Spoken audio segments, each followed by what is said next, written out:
Now let's take a closer look at the July 26th UAP hearing. Yeah, you know what? Let's just start there and pull that up. I sent two of them, right? I sent sort of the press release so you can see what it is. But yeah, I'm just going to read a little bit of the press release here of this hearing. Do you, just before you start, I mean, do you have, the building? I mean, I'm not sure if everyone is familiar with the building. The Rayburn House office building is this massive building with those pillars in front of the main entrance. It's huge. I mean, it's like a massive building. Look it up online. Maybe we can show a picture. So this sort of, I mean, obviously there are like thousands of rooms in this building, but I mean, do you have any idea of how big they expect it to be? How many people guests are expected? Is there any clues? Not that I've seen. Not that I've seen. I don't know. I don't know those details. How big the room is, you know. If we're going on past hearings, it will be the size of a large conference room at a hotel. Yeah, right. I mean, like, that's what I for example, where Mark Zuckerberg gave his, testified. Yeah, it could be in one of those bigger, spaces. That is possible. Right. Yeah. So this is really a huge. This is how seriously they take it, right? It's a huge building. It's definitely not some sort of small venue. Some sort of side room, like Like this is a big venue. Yeah, absolutely. No, this is serious. I mean, this is legit. Yeah, this is legit. This is on the main stage. Everyone's jumping on board. Again, bipartisan effort here. Democrats, Republicans. Everyone is just coming out to support this. But yeah, let me read just a little bit of the press release to give kind of a more general understanding of sort of what's happening. So again, yes, it's Wednesday, July 26, 10 a.m. Eastern, 2154 Rayburn House Office Building. It is open to the public, but you will have to go through some like security issues. The three witnesses are Ryan Graves. He's the executive director of Americans for Safe Aerospace, but he is also an ex-Air Force pilot who has witnessed UAPs. We have retired Commander David Fravor. He's a former commanding officer of the Black Aces Squadron in the U.S. Navy, otherwise known as Top Gun. That's right. He led Top Gun. This is literally Tom Cruise, who's one of the witnesses. And he famously, it's been mistakenly reported in the news that he shot the Tic Tac video. He did not shoot the Tic Tac video. Commander David Fravor. He's a former Navy commander who shot the famous Tic Tac video that you've seen. It's on YouTube. It's 60 Minutes did a special on it. He was an eyewitness to the Tic Tac. He's the fighter pilot that witnessed it and chased it in his fighter jet, but he did not do any of the recordings. Those were other people in the Navy. So just to be clear on that in the news, I know the Congress people are saying that he filmed it. He did not film it. And then last but not least, I think the witness that everyone's looking forward to the most, at least in the UFO community, David Grusch, former National Reconnaissance Officer, representative, Unidentified Anomalous Phenomena Task Force member, and member of the Department of Defense. Remember, this guy, briefed the president daily. He's the guy that said the most outlandish claims, right? This is the guy saying we have a secret crash retrieval program. We have alien bodies, alien spaceships. There's been murders, those claims that we have extensively covered on Vetted. If you're telling us the truth, everyone, the entire American public has been lied to for decades. Yeah, there's a sophisticated disinformation campaign targeting the U.S. populace, which is extremely unethical and immoral. You are saying to the human race, for the first time, an official intelligence representative at a high level from the US government is saying publicly, we are not alone. We're definitely not alone. Absolutely, the data points empirically that we're not alone, yeah. So I'll put a link in the video to a video that I made called Let Me Fill You In on David Grusch. It's a nice 20-minute video of just all of his claims, his history, how the interview, his famous News Nation interview came to be, and blah, blah, blah. So check that out if you want to learn more about him. They talk about Top Gun. I mean, definitely they should invite Tom Cruise because, I mean, as you know, Scientologists believe in kind of aliens, right? So they have this extraterrestrial ruler of the Galactic Confederacy who brought billions of his people to Earth, right? I mean, he's the right guy. Tom Cruise like, guys, hold on a second. We're having a meeting. I got it all right here. They're Thetans, guys. We know everything. That's funny. We've already met with them. These are the times now, people. Okay? These are the times we will all remember. So the hearing will be open to the public and press, and it will be live streamed online. Again, we'll be also live streaming it through this. So if you want to add the commentary to it. This is it's put on by Representative Anna Paulina Luna from Florida and Tim Burchett from Tennessee. So they're the two main people getting this together. And I'm just going to read one quote here from Tim Burchett, and then we'll move on to a different part of this. The Pentagon and Washington bureaucrats have kept this information hidden for decades, and we're finally going to shed some light on it. We're bringing in credible witnesses who can provide public testimony because the American people deserve the truth. We're done with the cover-ups. Dadgummit. I added the dadgummit. He didn't say that, but he says that all the time. And we're going to get to the bottom of it, dadgummit. But haven't they said that before, like multiple times, you know, stuff like that? Now everything will be revealed. Now everything is going to come to light. So I mean, I have to say, when I read the guest list, I was disappointed that, you know, I'm more about the names that were not on the list. I mean, the three people, it's going to be interesting, right? Sure. But I mean, you know, namely Luis Elizondo. I mean, I was hoping for him to be there. I think there were rumors for him to be there, but so look, I think we all want to know: do you think any government has recovered a crashed UAP?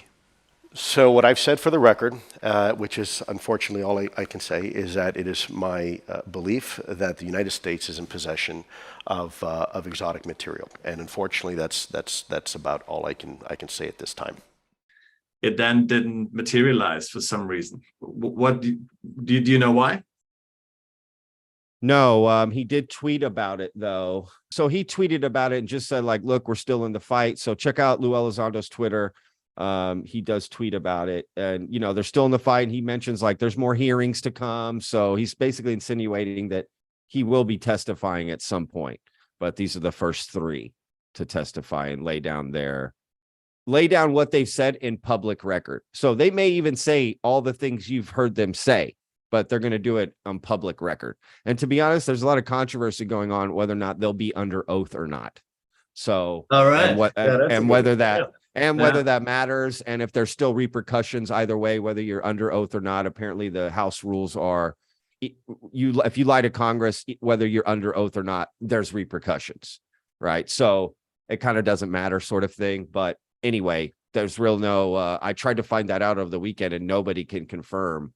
I was told by one person that they're not being under oath. And so I haven't been able to confirm the other way around. But yes, Luis Elizondo, I did a poll on our Twitter and he was the number one person that they chose to you know, that they want to see testify. Is him. And the other one, if you know, funny enough, is Bob Lazar. Like, here's your chance, Bob. You've waited your whole life. You got whistleblower protection. People are testifying. And what does he do? This guy backs into a corner into the shadows and he says, I don't know. He goes, I don't know the UFO community anything. I'm not testifying. I don't know these people. Wait a second. What? I mean, what a load of, I'm sorry, but if anybody believed that, just goes to show his story was totally full of crap. Again, not saying there aren't real UFO stories. I'm saying, but that guy's was never real. Anyway, it's just odd that he does not want to testify because he doesn't owe anybody anything. Do we know how they, I mean, how they selected those witnesses, or how, you know, how they were invited? I mean, I heard you shared another tweet with me where you said, for example, someone of NASA had been invited, but they declined to appear. So I assume they invited lots of people, but then only these 3 really agreed to appear. Yeah. Okay, so great inquiry, great question, Sebastian, because this is a good portion of the hearing we should discuss. So yes, so as far as how the witnesses got chosen, I know that behind the scenes, and I've seen in other interviews, Jeremy Corbell and a few other people helped bring these whistleblowers to Congress and help decide who's going to testify and what questions to ask them as well. So these are historic hearings. We have never had this in the congressional setting, direct eyewitnesses, people that can be asked the right questions under that setting. I helped set them up. I helped find and connect those people. Helping the committee with the questions? All I know is there's going to be some good questions, and I'm pretty sure that we're going to learn things that we didn't know yesterday. Look at you. We're doing all this for transparency. I ask you if you've been helping them with the questions, and you don't just say yes. I think a lot of people are helping with the questions. I think a lot of people are throwing out ideas because, look, we're in new territory. But the representatives, Luna and Burchett, they claim to have reached out to NASA and the Pentagon to see if they wanted to be a part of this hearing. And they also claim they went to some Air Force base to get some information, to hear from some witnesses who would potentially be testifying as well.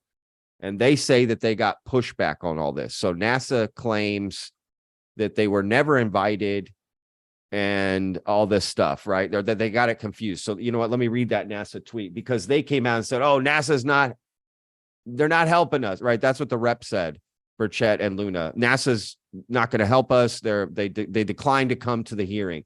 And NASA put out a statement in response to that. And they said, NASA was not requested to participate in the United States House Committee's hearing on UAP. David Spergel, president of the Simons Foundation and chair of NASA's UAP independent study, was invited, but declined to attend, since the work of the independent study team is not due to be completed until later in the coming weeks. The report will contain a series of recommendations for NASA to better evaluate and categorize the nature of UAPs.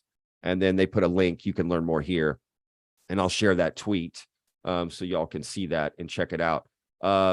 But yeah, they're basically saying, like, you invited this one guy of NASA and he declined, but he doesn't represent all of NASA. So they went out and said NASA declined. You know what I mean? So there's some nuance there to what's to what's going on. Well, it wouldn't surprise me if they don't want to attend, because they could be easily put on the spot there, right? I mean, they could just be asked, can you confirm what this person says, yes or no, right? And then what are they going to say, right? So it's easy for them not to attend, right? Yeah, I agree. Yeah, I think that statement seems very likely. Like, oh, there's the nuance. They asked this one guy and he's like, well, I got a report coming out. Why would I go to this hearing and reveal what's coming out in my report? Right? Like, this just doesn't make any sense. Y'all do your hearing. We got ours. So whatever, I don't know. And then the representatives also, there's some controversy about a trip they made to Eglin Air Force Base, where again, they were supposed to go. It was Tim Burchett, Representative Luna, and Matt Gaetz as well. We're all supposed to go to Eglin Air Force Base and interview a few pilots who had seen UAP activity, and they were also going to be shown documents, photos, videos of some things. Like, they had a briefing set up. Well, they went, apparently they got turned down and left with nothing, basically. And they came out and said, we got stonewalled at the Air Force Base, blah, blah. Well, the Air Force Base put out a statement as well, saying, like, let me see if I can find it. I may not have saved that. Oh, no. They basically, I'll put it on the screen. I'll try to paraphrase here. They basically said what happened was,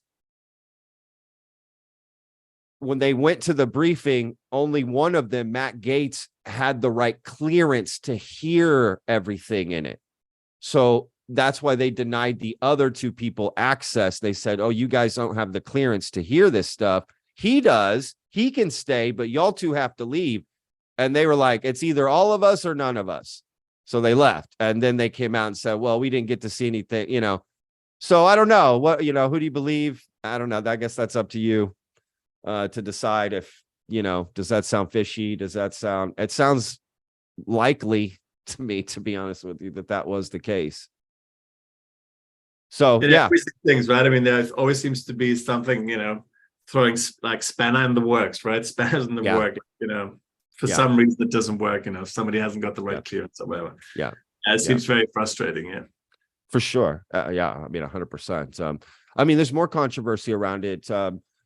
Tim Burchett, who is putting on the hearing, he claims to have tried to make some sort of amendment to add in for this, for like whistleblowers and UAP, you know, investigation and whatever. And he claims to have been blocked from being able to put that amendment on a House vote floor, like on the floor to be voted on the House, excuse me. And this this representative Jim McGovern, I'll put the tweet up as well. He basically came out and shot that down. So it seems to be happening a lot here where, right, these reps are saying this happened, and then people come out and go, well, it's not exactly like you said, it's more this happened. And that keeps happening a lot. And I don't know how good that is for the UAP community and the people behind it, because they keep getting like shown up. So basically, Representative Jim McGovern said this. He said, the problem is that you submitted an amendment and then you voted for a rule that blocked your own amendment. That's why no one had a chance to vote on it. That's how this works. And then he put a link to the rules where you can read how that works. And I did look into it, and it's very confusing. It's a word salad, but that's basically the case. Tim Burchett, he unknowingly did it. Like, he wasn't on purpose, but he basically submitted an amendment to be voted on, and then over to the side voted on them shutting down all votes for amendments. Does that make sense? So he like didn't really know what he was doing. So he voted on that, and they were like, well, okay, we're not looking at your thing you just submitted because you just voted to not look at it. So he kind of got caught like, oh crap, I didn't mean to do that. And then his response back to him was like, okay, yeah, I made a mistake. You never made a mistake before, you know? So like, it was kind of funny. But yes, I don't know. They showed some like slides and different images that they're going to be using at the hearing, right, Sebastian? And I got to be honest, it did not look promising, man. I mean, it looked like children's artwork. It looked horrific. Like, wait a second, that's what they're going to be showing? Like, nobody was pleased with that. I shared a thing on Reddit that went, you know, viral on Reddit of people just completely amazed that that's the information we're going to be showing. Hopefully everyone's like, oh, hopefully that's not it. That's just like her stuff. That they got something else prepared. That can't when I say, I mean, like, as you are sort of elaborating now, that there's been a lot of skepticism. I mean, Mick West, he put some, you know, he sent some tweets where he said basically, Fravor and Graves have already told their stories countless times. Grusch is not a first-hand witness. People have told him stuff. Unless he's going to name names and hangers, then what we are going to get from this hearing. So this is from Mick West on his Twitter, right? So, yeah, I mean, there's definitely, I mean, to put it mildly, doubts what this will actually lead to. I think it will really depend on clever questioning, right? So I mean, the question, but I mean, it's always like, you know, it's some of these celebrities outside the UFO space, right? I mean, often you read an interview with them, and every single interview is exactly the same because all the questions are the same. And I think a good interviewer is someone who can extract some other information from them because they have a different way of questioning. They ask new questions, or they ask questions differently. So hopefully, you know, this will be the case at that hearing, so that we get some new stuff out of it, because otherwise, I mean, what's going to happen, right? Yeah, no, that's a great point. And yes, there's definitely some doubts from people. Mick West, Yeah, I will add some caveats, and nothing against McWest. I just don't think he knew this. And I'm not saying it matters, but it is a fact. David Grusch has said in an interview in a French paper that he did an interview there. He actually does claim in that interview, speaking of asking a different question, that journalist asked a different question and he answered it. David Grusch has actually seen things with his own eyes. He just can't talk about it. So he is but that's not been known. It's like, well, come out and say that, dude, because everyone's thinking you're everyone just told you guy, right? But actually he says he has seen stuff. He just can't talk about it. Right. So that's interesting. So maybe that's what they need to ask him and press him on in this hearing, right? So that would be new information for us to hear from him. Is that what have you actually seen? Now, to be fair, again, I'm just going to play devil's advocate here, but I can also see the argument of, well, this is the first hearing. Again, they've done all this in podcasts. They've done all this all over the place. Let's bring it to one place, have them say the exact same thing again, but on the record. And now let's start to build this record, right? So I can understand if they come in and say everything the same we've already heard, but the setting is different. The stakes are different. And now we're going to build this record, right, of UAP witnesses. So I could see them this first round being kind of less fireworks and more just setting the stage, letting these three people who have told their story all come to one place, get it all under one roof, right? They've told all these bits all over the place. Let's bring them to one place and have them tell all the bits together. I don't know. Would some new information for those of us that follow this be nice? Well, of course, right? That's we're all waiting for the alien to be carted out, at this point. That would be great. But I think you're right. I mean, and I think we need to be cautious here, right? Because I mean, the democratic process, the political process, and Congress, obviously, they are known for taking forever to do things, right? I mean, it's exactly. like, it's not a dictatorship where someone can say, puts like a knife to your throat and says, well, you're going to spill the beans now, or that's it. It's not, it's complicated, right? It's laborious. There are meetings, committees, and you're completely right. I think the fact that this is happening at all is already promising, right? So even if nothing is revealed at all, the fact that it happens and that we might get used to these sort of meetings, and then more meetings come up in the future, that are more will have more results or will give more answers, will provide more answers than this first one. I think that's what we should expect. Yeah, that's a great point. I think it's better to have very low expectations and then be surprised maybe if it turns out to be more revealing than it's most likely going to be. Yeah, I agree. No, I couldn't agree more. Absolutely. I mean, maybe it's not a good idea that the first, UAP hearing with whistleblowers, they don't just immediately go for, we have a secret program. They're on Earth. They've killed humans. They're going to attack us. They've murdered us, right? That's like, well, maybe we shouldn't go level 11. Maybe we shouldn't turn it up to 11 right away. Like that's going to holy shit. Wait a second. We went from 0 to 120 in 2 seconds. Like, wait a second. We went from we're completely alone in the universe to holy shit. There's this whole thing going on. That may be too much for people to sort of, I think so too, yeah. You know what I mean? Take in and be like, you know what? My BS meter is going on. So I'm not even going to listen to any of this. Right. I don't know. I'm curious what David Grusch is going to say. I got to be honest. That's what I'm most curious about. What part of his claims that he said in the interview on News Nation is he going to make on the record right here? Right. And granted, I know that he's testified already under oath to Congress privately and provided evidence and all these things, but we don't know what that is and what it's been said. Is it equal to what he's been saying in interviews, or is it different? Is it less? Is it pulled back?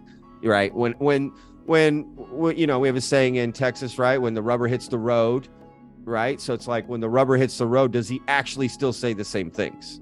Or is he pull it back a little and like, well, it's actually this, right? You can be maybe a little more hyperbolic in your interviews, but when it comes down to actually testify on the record, is he still going to say, we have all these same things, basically, like these same claims. That's what I'm most curious about.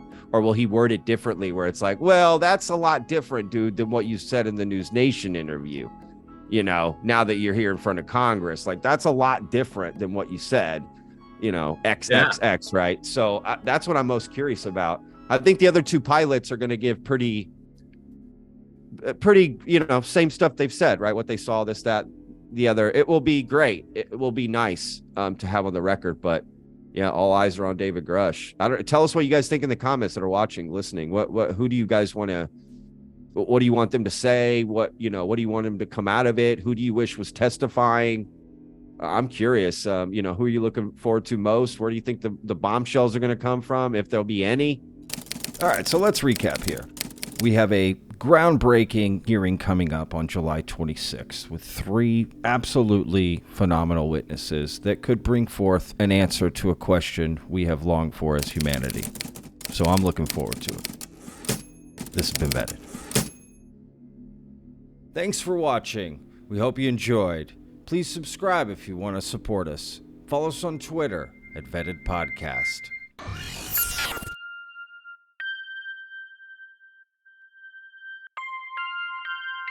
This is Vetted.